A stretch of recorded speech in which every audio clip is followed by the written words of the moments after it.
चला सुरू.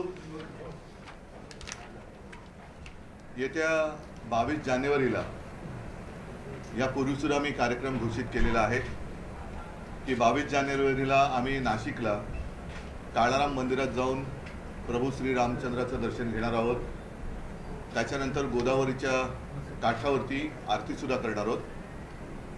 आणि 23 जानेवारीला शिवसेनेचं एक शिबिर काही प्रमुख पदाधिकाऱ्यांचं आणि संध्याकाळी अनंत कानरे मैदान जे आहे गोल्फ क्लब तिथे शिवसेनेची जाहीर सभा होणार आहे. हा कार्यक्रम मी यापूर्वी जाहीर केला आहे, त्याच्यामुळे त्याच्यात मी नवीन काही जाहीर करतो अशातला भाग नाही. पण आम्हाला असं वाटतं की 22 तारखेला अयोध्येमध्ये जे राम मंदिराचं लोकार्पण होणार आहे आणि प्रभू श्री रामचंद्र, अर्थातच रामचंद्र म्हटले का ते कधी एकटे नसतात, त्यांच्याबरोबर आपण जय सियाराम म्हणतो आणि राम, लक्ष्मण, सीता आणि हनुमान. त्याच्यामुळे राम, लक्ष्मण आणि सीता, प्रभू रामचंद्र, सीतामाई, लक्ष्मण आणि हनुमान सुद्धा तिथे असतील. ही प्राणप्रतिष्ठा केवळ प्रभू श्री रामचंद्राची नाही, तर आमचं मत असं आहे, आमच्या भावना अशा आहेत की आपल्या राष्ट्राचीच एका परीने ती प्राणप्रतिष्ठा आहे. आणि आत्ताच्या पिढीला कदाचित लक्षात नसेल, पण ज्याप्रमाणे अयोध्येमध्ये राम मंदिराच्या वरती बाबरी मशीद बांधली गेली होती, तसंच सोमनाथचं मंदिर सुद्धा अनेकदा त्याचा विध्वंस केला होता. सरदार वल्लभभाई पटेल यांनी पुढाकार तेव्हा घेतला आणि त्याचं पुनर्निर्माण केलं. त्याच्याबद्दल गेल्या आठवड्यामध्ये संजय राऊत यांनी आग्रहलेख लिहिलेलाच आहे.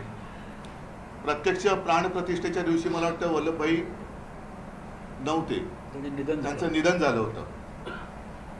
महत्वाचा मुद्दा असा आहे की सोमनाथ मंदिर, त्याचं लोकार्पण आणि प्राण प्रतिष्ठा त्यावेळेला देशाच्या राष्ट्रपतींना आमंत्रित केलं गेलं होतं, डॉक्टर राजेंद्र प्रसाद, आणि त्यांच्या हस्ते प्राणप्रतिष्ठा झालेली. कारण मी जे आधी म्हटलं की ही केवळ प्रभू श्री रामचंद्र, सीतामाई यांच्या मंदिराची प्राणप्रतिष्ठा म्हणजे त्यांची प्राणप्रतिष्ठा नाही, तर जो वर्षानुवर्ष लढा चालला होता, ज्याला अंतिमतः सर्वोच्च न्यायालयामध्ये न्याय मिळाला,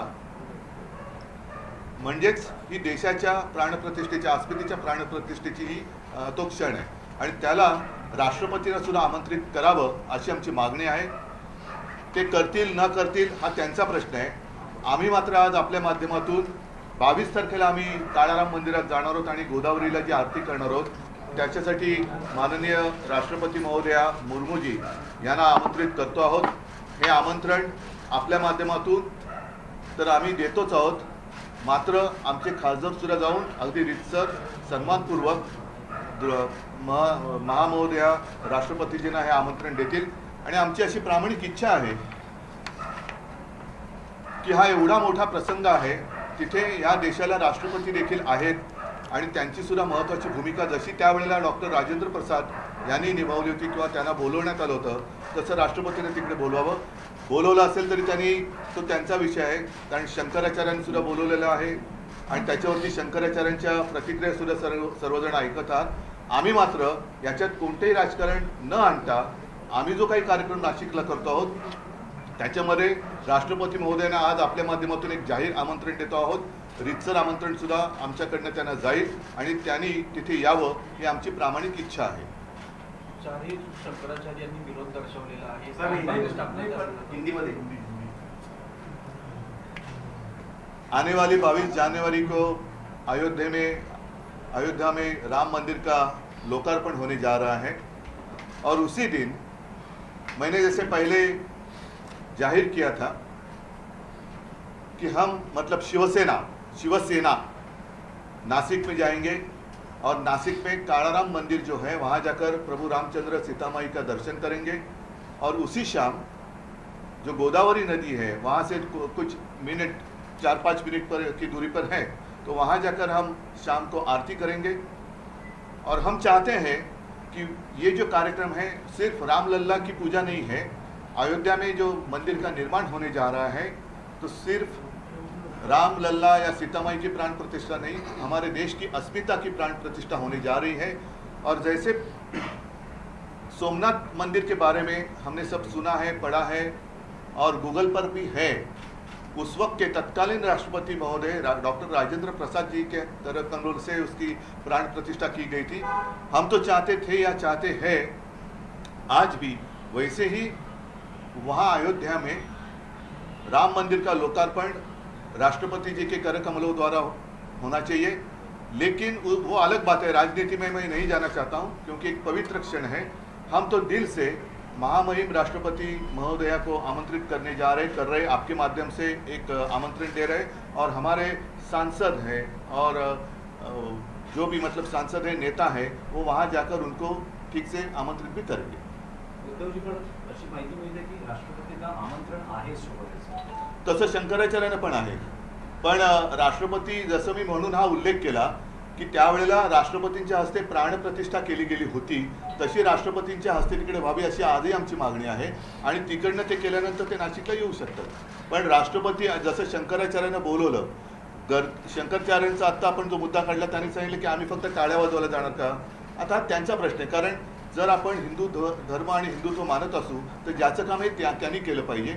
राजकारणी जी लोक आहेत, नेते लोक आहेत, त्यांनी बाजूला बसलं पाहिजे, आमची काही हरकत नाही आहे, बाजूला बसावं। आणि हा राष्ट्राचा जर का अस्मितेचा प्रश्न असेल तर राष्ट्रपतींच्या हस्ते व्हायला पाहिजे। पण उद्धवजी शंकराचार्यांचा मुद्दा उपस्थित केला तर 4 पीठांपैकी 2 पीठांच्या शंकराचार्यांनी काही मुद्दे उपस्थित केले। त्यांचं म्हणणं आहे आम्ही मोदी विरोधी नाही, पण ज्या पद्धतीने हे उद्घाटन होतं आहे, मंदिर पूर्ण नाही तरी उद्घाटन होते ते शास्त्र। बघा, मी काही पंडित नाही आहे, मी कडवट हिंदू आहे, कडवट हिंदुत्ववादी आहे आणि राम मंदिर व्हावं ही इच्छा ज्या लाखो करोडो हिंदूंची आहे तशीच माझी पण आहे। त्याच्याबद्दल शिवसेनेचं योगदान म्हणा, हिंदू हृदय सम्राट शिवसेना प्रमुखांनी त्यावेळेला घेतलेली एक भूमिका म्हणा, ही जनतेला माहिती आहे। आणि म्हणून मला असं वाटतं की आता यातले जे काही शास्त्रानुसार काही मुद्दे आहेत ते मला माहिती नाही, त्याच्यावर मी बोलू नये, कारण काही जणांना सवय असते की माहिती नसलं तरी ठोकून बोलायचं, तसं त्यातलं मी नाही आहे। जर शंकराचार्याने काही त्याच्यामध्ये शास्त्राप्रमाणे मुद्दे उपस्थित केले असतील तर ते तिथल्या न्यासाने आणि त्यांनी ते पाहावेत। ते माझं क्षेत्र नाही, तो माझा प्रांत नव्हे। ते ठीक आहे, राम मंदिराचं काय आहे का मराठीत प्रश्न होता की मोदींनी म्हटलं आहे की 22 तारखेला संपूर्ण देशात दिवाळी सणाप्रमाणे हा सोहळा साजरा व्हावा। आपली काय प्रतिक्रिया की माझ्या मते त्या क्षणी दिवाळी साजरी करायला हरकत नाही, पण ती दिवाळी साजरी केल्यानंतर देशाचं जे काही दिवाळं काढले यांनी त्याच्याबद्दल सुद्धा चर्चा होणं गरजेचं आहे। त्याच्यामुळे दिवाळी साजरी जरूर करा, कारण राम मंदिर निर्माण होत आहे, पण राम मंदिराचं निर्माण केल्यानंतर जे दिवाळं वाजलेले गेल्या 10 वर्षात त्याच्यावरती सुद्धा खुलेआम चर्चा झाली पाहिजे। मग ती चाय पे चर्चा करा, बिस्किट पे करा, फरसाण पे करा, शेव फाफडा पे करा, कशावरही करा, पण चर्चा होऊ द्या, ढोकळ्यावरती चर्चा करा। उद्धव साहब, जो शंकराचार्य जी है वो कह रहे हैं कि अधूरे मंदिर में पूजा करना ठीक नहीं, शास्त्र के खिलाफ है। इसलिए मैंने कहा कि मैं कोई पंडित नहीं हूँ, मैं भक्त जरूर हूँ लेकिन देशभक्त हूँ, अंधभक्त नहीं हूँ, और अंधभक्त हो तो मैं देशभक्त हूँ, देश का अंधभक्त हूँ। शास्त्र में मैं नहीं जाना चाहता। राम मंदिर होना चाहिए, मेरे पिताजी की भी इच्छा थी, हमारी सबकी है, आपकी भी है, और राम मंदिर का निर्माण होने जा रहा है, आनंद का क्षण है, तो खुशी तो मनानी चाहिए, लेकिन शास्त्र में क्या लिखा है और उसके अनुसार कैसे होना चाहिए, एक सलाह मशवरा होनी चाहिए, सलाह मशवरा होनी चाहिए। और मैं मानता हूँ जो भी जिसने किसी ने ये मुहूर्त या तारीख तय की होगी तो उन्होंने जो पंडित है उनके साथ सलाह मशवरा की होगी, अन्यथा शंकराचार्य जी जिसको हम मानते हैं, शंकराचार्य मानते हैं, उनकी सलाह लेने की आवश्यकता थी और आज भी अगर हो सके तो लेनी चाहिए। उसमें कमी, इसमें कोई ऐसी बात नहीं है, अहंकार की क्यों है बात। अगर कुछ अच्छी बात करने जा रहे हैं तो सब कुछ अच्छा होना चाहिए। खैर वो तो बात शास्त्र की रही, उसमें मैं नहीं जाना चाहता। जैसे मैंने कहा, मैं कोई पंडित नहीं हूँ, मैं तो राम भक्त हूँ, देशभक्त हूँ, और राम मंदिर होने जा रहा है उस वक्त तो और दिवाली मनानी जानी चाहिए, और इसलिए तो हम राम मंदिर में जा रहे हैं। शाम को गोदावरी के किनारे पर हम आरती भी कर रहे हैं। सिर्फ दिवाली मनाने की बात प्रधानमंत्री कर रहे हैं, उसके बाद मराठी में जो करते हैं कहते हैं दिवाड़, उसके ऊपर भी बाद में चर्चा होनी चाहिए। वो चर्चा चाहे आप चाय पे करो, कॉफ़ी पे करो, लस्सी पे करो, ढोकले पे करो, शेव फाफड़ा पे करो, फरसाण पे करो, मुझे कोई एतराज़ नहीं है। सर काल कार सेवकांची बैठक झाली सेना भवनात, त्यांना देखील सर्वांना नाशिकसाठी आमंत्रण देण्यात आलं आहे. हो. 1992 ला जे कार सेवक हो. होते त्यांनी काही फोटो देखील दाखवले. ते म्हणजे त्या फोटोवर शिवसैनिकच दिसत आहेत जे बाबरीच्या मध्ये दिवस होते. नक्कीच, आणि त्यांचं योगदान मोठं आहे, त्यांना विसरता येणार नाही. त्याच्यामध्ये अनेक कारसेवक आता दुर्दैवाने आपल्यामध्ये नाही आहेत, पण सुदैवाने जे आपल्यामध्ये आहेत त्यांचा तो गौरव आहे. कारण त्यांनी जर का ते धाडस केलं नसतं तर आजचं राम मंदिर झालं नसतं. कारण आज ते ज्या काय घुमटावरती झेंडे लावणारे आहेत ते चढू शकले नसते जर हे तेव्हा घुमटावरती बाबरीच्या चढले नसते तर. त्याच्यामुळे झेंडे लावायला अनेक येतात, पण जेव्हा लढण्याची वेळ असते तेव्हा आपण कुठे होतात हा प्रश्न, त्याचं उत्तर कोणाकडे नाही. आज जे तिकडे झेंडे लावतात त्यांच्याकडे. उद्धवजी पंतप्रधानांनी तारीख जाहीर केली 22 तारीख आणि त्यानुसार उद्घाटन होतं आहे. पण तुम्ही कधी जाणार आहात राम मंदिर आणि श्रीरामाच्या दर्शनाला? राम मंदिराच्या लोकार्पणाचा मुहूर्त त्यांनी केलेला आहे. मी यापूर्वी सुद्धा अनेकदा सांगितलेलं आहे की राम मंदिर जेव्हा निर्माण झालेलं नव्हतं त्यावेळेलाही कोणी न सांगता आम्ही स्वतःहून 2 वेळा तिकडे गेलेलो आहे. आणि मी तर असं म्हणेन, त्याचं श्रेय मी घेत नाही आहे, पण राम मंदिर हा मुद्दा थंड बस्त्यामध्ये जेव्हा पडला होता, राम मंदिर होणार की नाही, तेव्हा शिवसेनेने घोषणा केली होती पहिले मंदिर फिर सरकार. आणि शिवतीर्थावरच्या दसरा मेळाव्यामध्ये मी जाहीर केलं होतं की तो नोव्हेंबर महिना होता, मी अयोध्येला जाणार. आणि जाताना शिवजन्मभूमीची माती घेऊन मी राम जन्मभूमीला गेलो होतो. तुम्ही माना अथवा नका मानू, पण शिवजन्मभूमीची माती तिकडे घेऊन गेल्यानंतर 1 वर्षाच्या आत कोर्टाने निकाल दिला आणि तो राम मंदिराच्या बाजूने दिला. त्याच्यामुळे माझ्या मनात जेव्हा प्रेरणा येईल तेव्हा मी जाणार आहे नक्की, कारण ती काही कोणाची खाजगी मालमत्ता नाही आहे आणि प्रभू रामचंद्र हे सगळ्यांचे आहेत. त्याच्यासाठी एक प्रतीक म्हणून आम्ही ज्याला एक वेगळी पार्श्वभूमी आहे अशा काळाराम मंदिरात जातो आहोत. अयोध्येला मी 2दा गेलो, मुख्यमंत्री झाल्यावरती सुद्धा गेलो होतो आणि या नंतर सुद्धा एकदाच कशाला, ज्या ज्या वेळेला माझ्या मनात येईल त्या वेळेला जाईल. जी आपने सवाल उठाया था कि राम मंदिर के लिए कोई विशेष कानून नहीं बनाया, तो उसका देवेंद्र जी कह रहे हैं कि तत्कालीन जो कांग्रेस सरकार थी वो कांग्रेस सरकार ये किसने कहा? देवेंद्र फडणवीस जी ने उनका कहा। क्या संबंध है इससे? उनकी उम्र कितनी थी उस वक्त? तो छोड़ो. उन्होंने कहा कि कोई आपके आज के शिवसेना जैसे आप कह रहे हो, कह रहे कि शिवसेना की कोई नेता नहीं है। देखो, उनका अज्ञान दूर करने के लिए दूर करना मेरा काम नहीं है. वो कुछ लोग ऐसे होते हैं कि अज्ञानी होते हैं, तो उनको ठीक से गुरु मिलना चाहिए, तो उनको अच्छा गुरु मिले, ये मेरी प्रभु रामचंद्र की काम है. मैंने कल इस बारे में जवाब दिया था. बोलतो जो बोल रहे हैं कि शिवसेना का योगदान क्या है, मिस्टर फडणवीस एक लॉयर है, वकील है. हाँ, जाइए लखनऊ में जो स्पेशल कोर्ट बना था बाबरी के बाद, उसमें चार्जशीट में सभी आरोपियों के नाम दिए हैं. लगभग 1000 से भी ज़्यादा आरोपी है. उसमें ज़्यादा से ज़्यादा नाम शिवसेना नेता और शिवसैनिकों के हैं, ये ऑन रिकॉर्ड है. अडवाणीजींना पण ते आमंत्रित करत नाहीयेत. आणखीन काय बोलायचं? तुम्ही काय बोलता? काल पंतप्रधान मुंबईमध्ये आले होते, अटल सेतूचं उद्घाटन केलं. पण त्याच्यात अटलजींचा फोटो कुठे होता? आता सुद्धा मला थोडी चिंता आहे की राम मंदिरात रामाची मूर्ती असेल ना बाबा. श्रेयवादाची लढाई सुरू नाही, म्हणजे सांगता येत नाही कोणाची मूर्ती लावू शकतील. कारण काल अटल सेतू, नाव अटल सेतू, पण अटलजींचा फोटोच नाही. त्याच्यामुळे राम मंदिराचं निर्माण करताना निदान एवढी कृपा करा की त्या मंदिरात स्वतःची नव्हे तर प्रभू रामचंद्राची मूर्ती लावा.